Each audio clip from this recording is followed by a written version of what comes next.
the next part of this morning's seminar. Anita's going to talk about summary dismissals of claims, and I'll just briefly outline Anita's CV. She came to the bar in 2003 and has advised and appeared for clients in criminal law and criminal law and crimes compensation, personal injuries and workplace relations in all levels of jurisdictions. She then took time out to work with the Legal Services Commissioner and the Supreme Court of Victoria's Practice Court Coordinator and Deputy Pathonetary.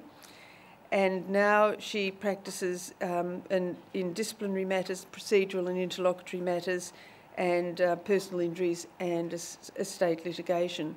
Could you please welcome Anita? Thanks, Kate, and good morning, everybody. As Peter outlined and Kate did as well, my paper really discusses the effect of the Civil Procedure Act on TFM claims and looks at a number of claims or a number of applications for summary dismissal which have been made since the introduction of the Act. As you'll all be familiar, the Civil Procedure Act was introduced with the stated aims of reforming and modernising laws, practice and procedure and processes relating to civil proceedings, so as to facilitate just, efficient, timely and cost-effective resolution of the real issues in dispute. What it did in relation to the paper is it introduced a less stringent or a more liberal law, or test rather, in relation to summary judgment applications, and that is contained in Part 4.4 of the Act, which sets out those provisions, and essentially provide that a court may give summary judgment in a civil proceeding if it's satisfied that a claim has no real prospect of success. Despite that, if a court's of the view that for other reasons, that because it's not in the interests of justice to summarily dismiss a claim, or because a dispute is of such a nature that it ought to be heard to full hearing, it may still do so. Now, Order 23 of the rules empowers a court to stay a proceeding or give judgment if the proceeding doesn't disclose a cause of action, or is scandalous, frivolous or vexatious, or is an abusive process. That the test in that order or in such an application is whether there's a real question to be determined. So this is in the section of the paper entitled The Old Test versus the New Test. There's a well-understood or well-known judgment in the case of Day and Victorian Railway Commissioners, which set out when there was a real question, would be a real question to be determined, and that was where a defendant, unless a defendant could show that it was certain that the question would be answered in the defendant's favour, then there would be a real question to be determined. So it's a much higher bar. As described above, Section 63 of the Civil Procedure Act sets out this less stringent test. And in a recent case of Ottenden Investments and Portbury Developments, which had nothing to do with testator's family maintenance, Justice Dixon noted that civil procedural reform was part of a wider trend towards relaxation of the summary dismissal rules in the interest of the proper administration of justice, and he referred to made a comparison between certain sections of the Federal Court Act and the Uniform Civil Procedure Rules in Queensland, and the test now applicable under the Civil Procedure Rules in the United Kingdom, all of which have been drawn upon to draft the relevant provisions in the Civil Procedure Act. In that case, he discusses the plain language in Part 4.4 of the Act and identifies the expression "no real prospect of success" as following a British precedent in a case called Swain and Hillman. And in that case, Lord Wolfe described the expression "no real prospect of succeeding" on the claim or issue as speaking for itself and requiring no further amplification. As is often the case, I think that turns out not to be true. The qualifying word, though, real, directs the court to see whether there is a realistic as opposed to a fanciful prospect of success. And in that case, His Honour then went on to discuss the provisions of the Act which courts need to bear in mind when exercising the decision to summarily dismiss, including the overarching purpose of the Act. He distilled the principles applicable as follows. It's at page 3. He said, if a proceeding or a defence or any particular claims are hopeless, untenable, bound to fail, or could not possibly succeed, then it ought to be summarily dismissed. In other words, and this is logical, a claim that ought to be dismissed under the old test ought to be dismissed under the new test. Section 63, however, is less stringent. It does not direct an inquiry into whether a certain and concluded determination could be made that the proceeding or claim would necessarily fail. What is required is a practical judgment by the court as to whether a claim has more than a fanciful prospect of success. In layman's terms, I suppose this might be akin to a technicality. So, well, I won't say any more. The court's discretion whether to exercise the power of summary dismissal is very wide. Section 64 of the Act expresses that the power is based on a consideration of the interests of justice. And the Act provides direction in Part 2.1 of the Act, which is the purposes contained in Sections 7 to 9.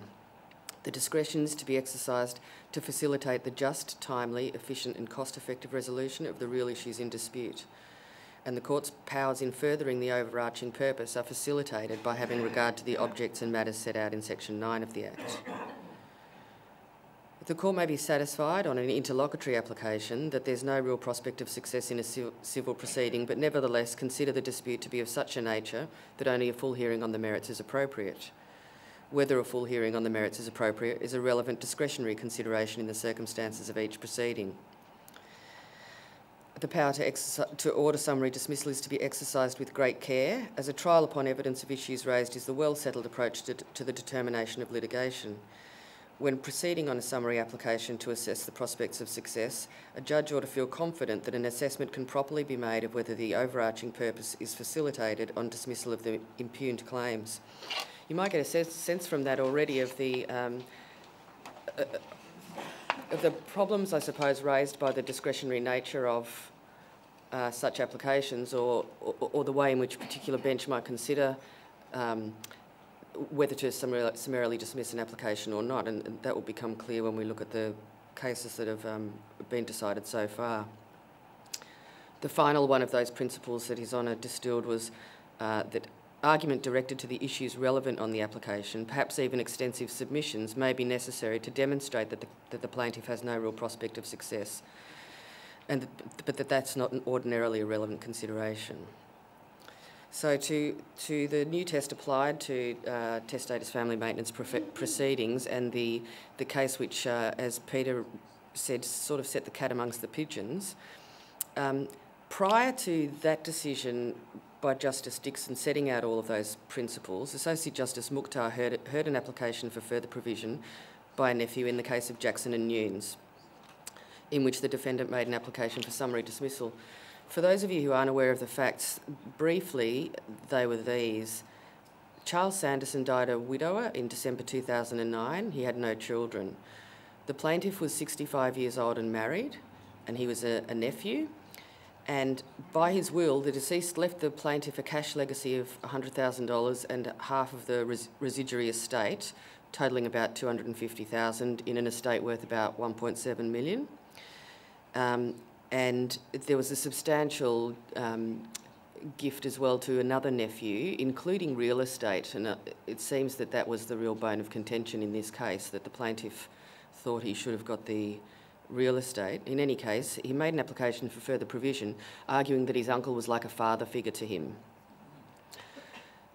Although the case was argued, because it was argued under the old provisions and therefore the old test, the language of the judgment reflects that. But His Honour noted that, in his view, sadly, we still have appeals from associate judges, which are de novo.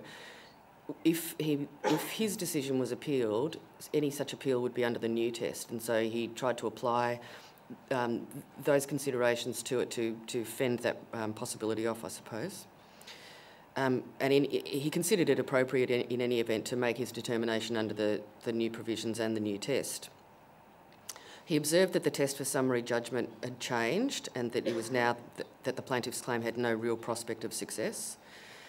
And he referred to Spencer and the Commonwealth, which was concerned with the expression reasonable prospect of success in the Federal Court Act, and where the High Court considered that if the expression no reasonable prospect of success was to be faithful to its origins in the British civil procedure laws, it meant that the party must show more than a mere arguable case.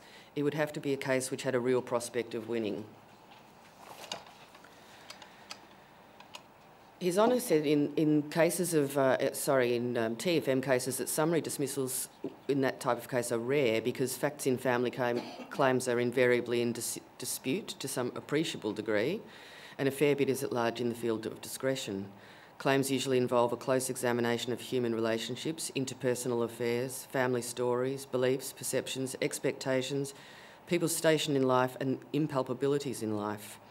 The court's evaluation of the testator's moral duty and the exercise of a discretion that involves some value judgment means that ordinarily family claims are best left to trial to determine their sustainability.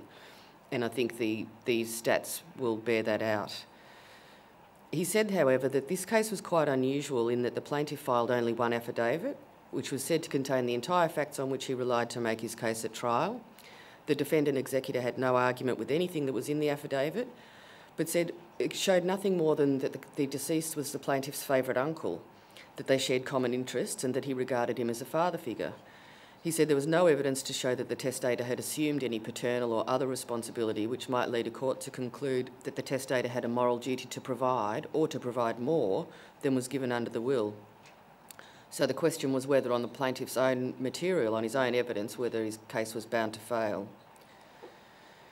In those circumstances, His Honour said that in assessing whether there was a real question to be tried, the court was in effect undertaking the same evaluation of the merits as would have occurred at trial. Although he observed that the discretion to summarily dismiss should be exercised with caution, he considered that in a case like this, where the facts were not in dispute, there was no injustice in granting summary judgment. To do otherwise would only result in the accumulation of costs and delays in the administration of the estate, both of which are detrimental.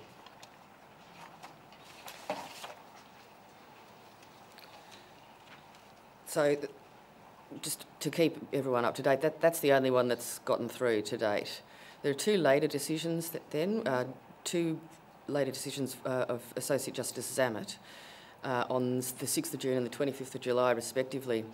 The first, Story and Semmons and another, involved similar considerations as the previous case. It was a claim by a grandchild where, again, there was no dispute about the claimant's evidence.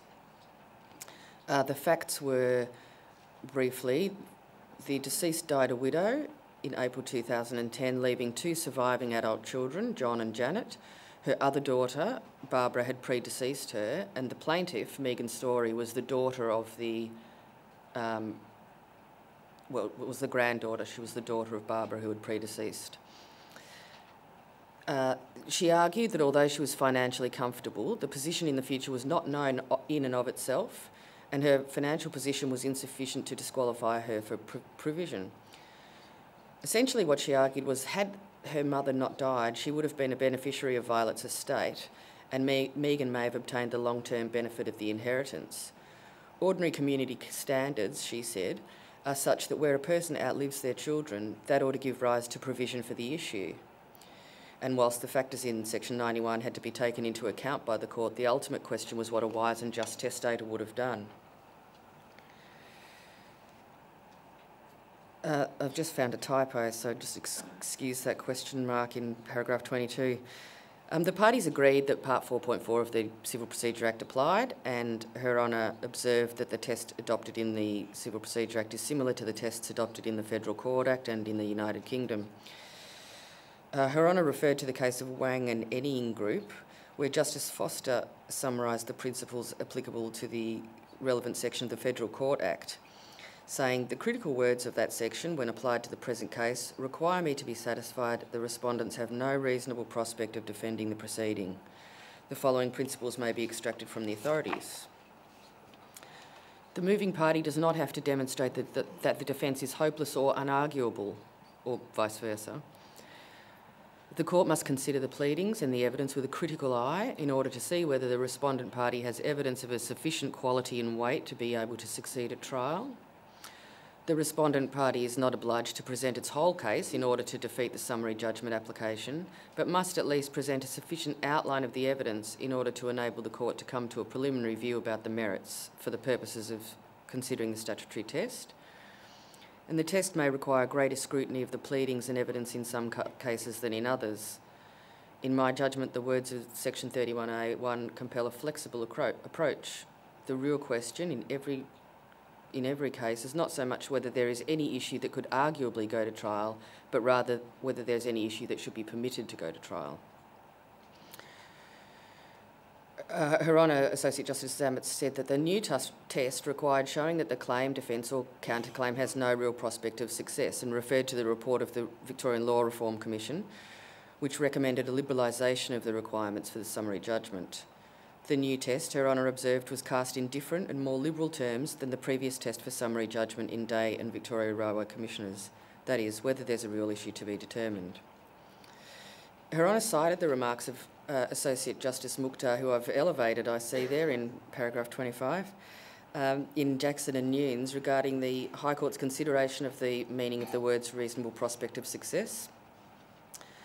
And she refused the application for summary judgment. She said she was significantly guided by the remarks of Justice Mandy and Petrucci and Fields, which I haven't, I've footnoted, but I haven't further referred to, for the reason that it was really a factual comparison rather than being relevant to the issue of summary dismissal.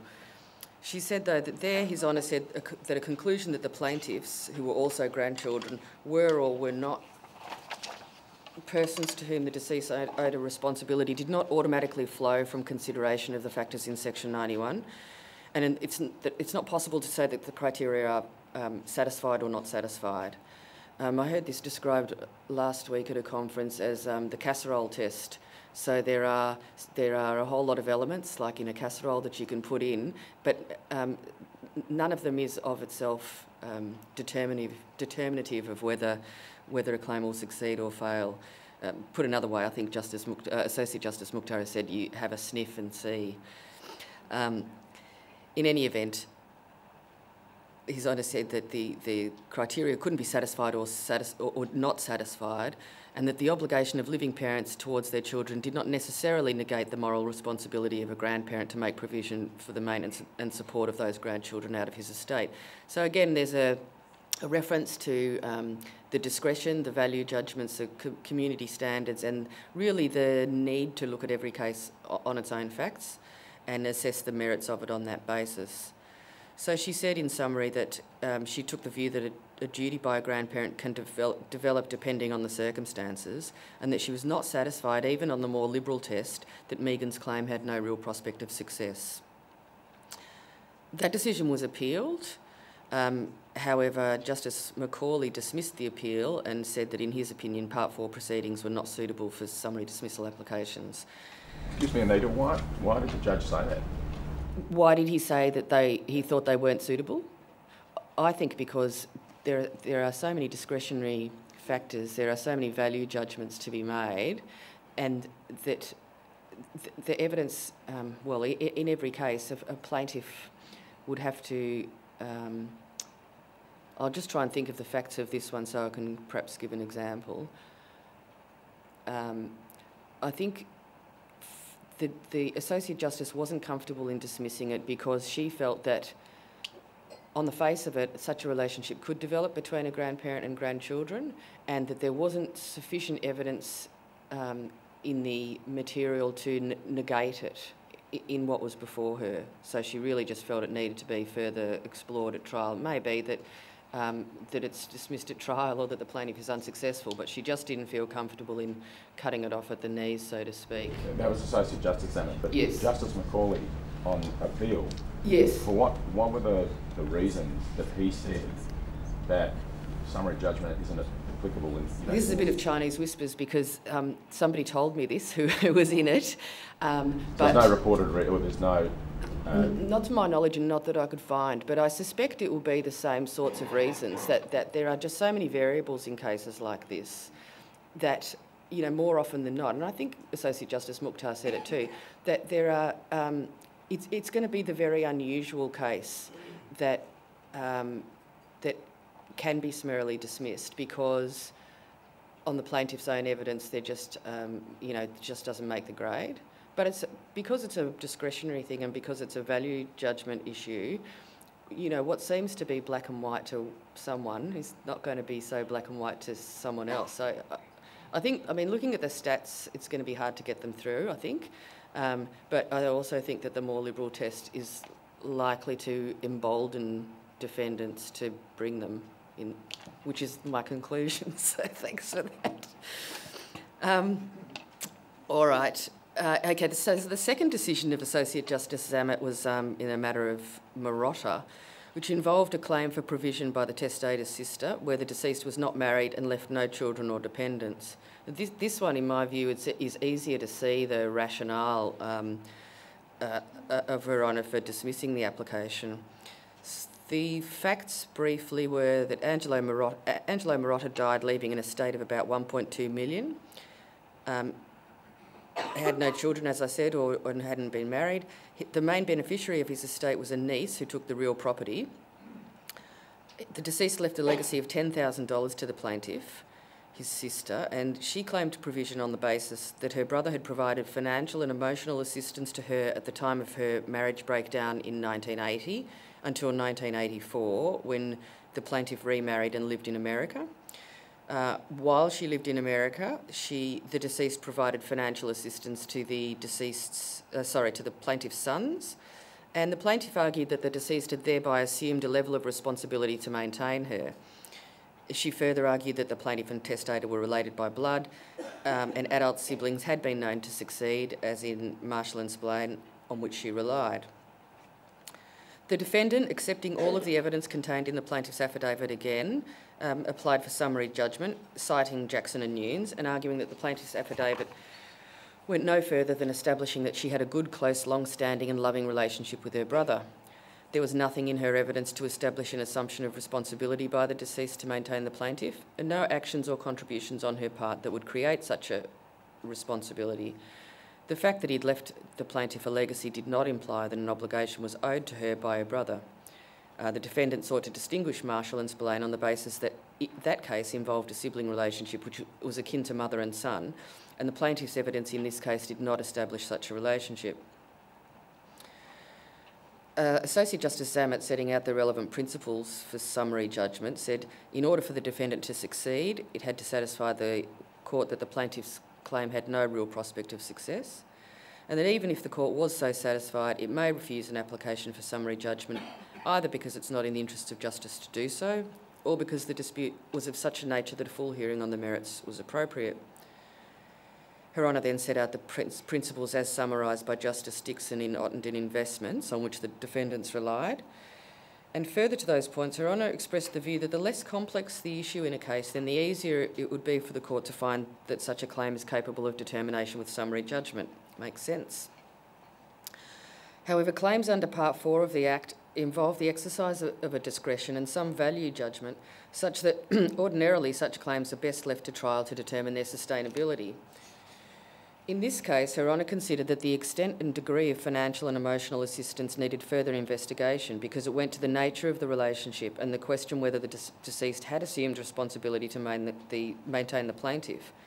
Had there been no evidence of financial and emotional assistance, then it would have been appropriate for summary dismissal, which sort of raises the question as to whether, if the plaintiff's affidavit had perhaps been more detailed in that respect, it would have been, an application would have been brought at all, or it would have been more easily defeated.